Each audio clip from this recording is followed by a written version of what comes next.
ಭಾರತೀಯ red cross ಸಂಸ್ಥೆ ಚಳ್ಳಕೆರೆ ಶಾಖೆ ಹಾಗೂ ಸಪ್ತಗಿರಿ ಆಸ್ಪತ್ರೆ ಬೆಂಗಳೂರು ಇವರ ನೇತೃತ್ವ ಸಹಕಾರದೊಂದಿಗೆ ಚಳ್ಳಕೆರೆ ತಾಲೂಕಿನ ದೇವರಮರಕುಂಟೆ ಸರ್ಕಾರಿ ಹಿರಿಯ ಪ್ರಾಥಮಿಕ ಶಾಲಾ ಆವರಣದಲ್ಲಿ ದಿನಾಂಕ 19/8/2026 ಬೆಳಗ್ಗೆ 10 ಗಂಟೆಯಿಂದ ಮಧ್ಯಾಹ್ನ 3 ಗಂಟೆವರೆಗೆ ಉಚಿತ ಹೃದಯ ರೋಗ, ನರರೋಗ, ಕ್ಯಾನ್ಸರ್, ಮೂತ್ರಪಿಂಡದ ಕಲ್ಲು ಕಾಯಿಲೆಗಳ ತಪಾಸಣೆ ಶಿಬಿರ ಹಮ್ಮಿಕೊಂಡಿದ್ದು, ಈ ಆರೋಗ್ಯದ ತಪಾಸಣೆ ಶಿಬಿರದ ಅನುಕೂಲಗಳನ್ನು ಪಡೆದುಕೊಳ್ಳುವಂತೆ ಶಿಬಿರದ ಆಯೋಜಕರು ಹಾಗೂ ಭಾರತೀಯ ರೆಡ್ ಕ್ರಾಸ್ ಸಂಸ್ಥೆಯ ಚಳ್ಳಕೆರೆ ಘಟಕದ ಸಭಾಪತಿಗಳಾದ ಎಚ್ ತಿಪ್ಪೇಸ್ವಾಮಿ ಅವರು ಮನವಿ ಮಾಡಿದರು.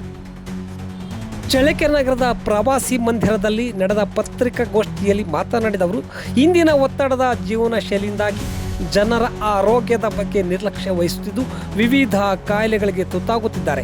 ಈ ಹಿನ್ನೆಲೆಯಲ್ಲಿ ಗ್ರಾಮೀಣ ಭಾಗದ ಜನರಿಗೆ ಉಚಿತ ವೈದ್ಯಕೀಯ ತಪಾಸಣೆ ಮತ್ತು ತಜ್ಞ ವೈದ್ಯರ ಸಲಹೆ ಒದಗಿಸುವ ಉದ್ದೇಶದಿಂದ ಈ ಶಿಬಿರವನ್ನು ಆಯೋಜನೆ ಮಾಡಲಾಗಿದೆ. ಶಿಬಿರದಲ್ಲಿ ಹೃದಯ, ನರರೋಗ, ಮೂತ್ರಪಿಂಡ ಕಲ್ಲು, ಪಿತ್ತಕೋಶದ ಕಲ್ಲು, ಸ್ತನ ಕ್ಯಾನ್ಸರ್, ಉಬ್ಬಿರುವ ರಕ್ತನಾಳ, ಕೀಲು ಹಾಗೂ ಮೂಳೆ ಸೇರಿದಂತೆ ವಿವಿಧ ಕಾಯಿಲೆಗಳ ತಪಾಸಣೆ ನಡೆಸಲಾಗುವುದು.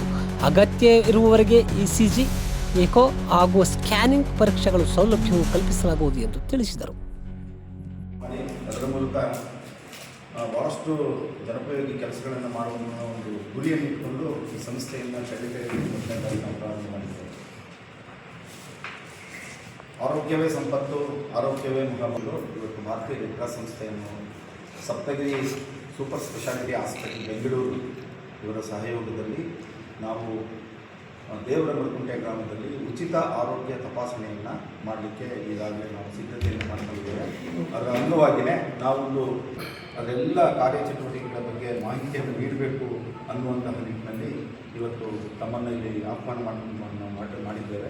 ತಮ್ಮೆಲ್ಲರಿಗೂ ನಮ್ಮ ಭಾರತೀಯ ರೆಡ್ ಕ್ರಾಸ್ ಸಂಸ್ಥೆ ಚಳ್ಳಕೆರೆ ವತಿಯಿಂದ ಮತ್ತೊಮ್ಮೆ ಮೊದಲನೇದಾಗಿ ನಾವು ಈ ಉದ್ಘಾಟನಾ ಸಮಾರಂಭದಲ್ಲೇ 10 ಜನ ಬಡ ಕುಟುಂಬಗಳಿಗೆ ನಾವು ಕಿಚನ್ ಕಿಟ್ಟನ್ನು ಕೊಡೋದರ ಮೂಲಕ ಈ ಕಾರ್ಯಕ್ರಮವನ್ನು ವಿದ್ಯುಕ್ತವಾಗಿ ಮಾನ್ಯ ತಹಸೀಲ್ದಾರ್ ಸಾಹೇಬರವರು ಚಾಲನೆಯನ್ನು ನೀಡಿದ್ದಾರೆ.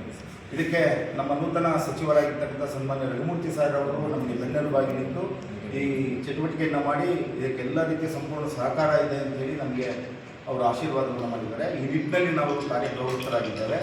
ಈಗ ಬಹಳ ಮುಖ್ಯವಾಗಿ ಮೊನ್ನೆ ದೇವರಮರಕುಂಟೆ ಗ್ರಾಮದಲ್ಲಿ ಒಂದು ಅಹಿತಕರ ಘಟನೆ ನಡೀತು. ಸುಮಾರು 42 ವಿದ್ಯಾರ್ಥಿಗಳು ಆಹಾರ ಒಂದು ದೋಷಪೂರಿತ ಆಹಾರದಿಂದ ಸೇವಿಸಿದ್ರಿಂದ 42 ಜನ ಅಸ್ವಸ್ಥರಾಗಿರ್ತಕ್ಕಂತಹ ಒಂದು ಘಟನೆ ಆ ಊರಿನಲ್ಲಿ ನಡೀತು. ಅದೇ ಸಂದರ್ಭದಲ್ಲಿ ನಾವು